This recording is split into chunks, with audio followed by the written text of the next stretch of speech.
Well, we've reached the time of year where I start inspecting the asparagus beds pretty much every morning, assuming it's not raining. I'm watching for weeds, I'm watching for early sprouts, and if it's not raining, a lot of times I'm out here with a watering can, putting a little bit of water on. This morning I put out 2 or 3 watering cans full of water on here, just to make sure that it maintains its moisture level. I did that last year and definitely increased the production on the asparagus bed. This has been top dressed with mushroom compost, so it's all set to go. And no sprouts yet, but it's pretty amazing how fast they go once they start coming up. And it's March, so it could be any time now for us. We've seen asparagus here as early as February, which is too early. You usually wind up with frost damage. Last year we had a heat spell that caused the asparagus to come up early, and I wound up with a bunch of damaged sprouts because they wound up with big frost damage, and it was pretty bad. I had to cut down a lot of stuff because it was just I thought we had a disease at first, and then I was like, no, it's just the frost damage. But this year we've been lucky in terms of it not coming up too early. So hopefully that luck will continue and we'll get a really nice crop this year. The rhubarb is doing really well.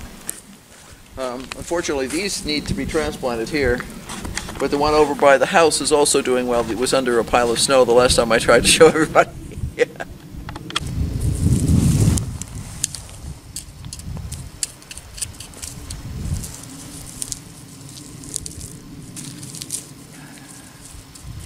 Make an adobe building out of this flower bed. Oh man, very squishy. Anyway, you can see the rhubarb here and here is coming up really nicely. Trying to keep up with some of the nasty weeds here again. These are thistles, which will grow some monster spikes when they get a little older. This bed is just such heavy clay, you could make pottery with it.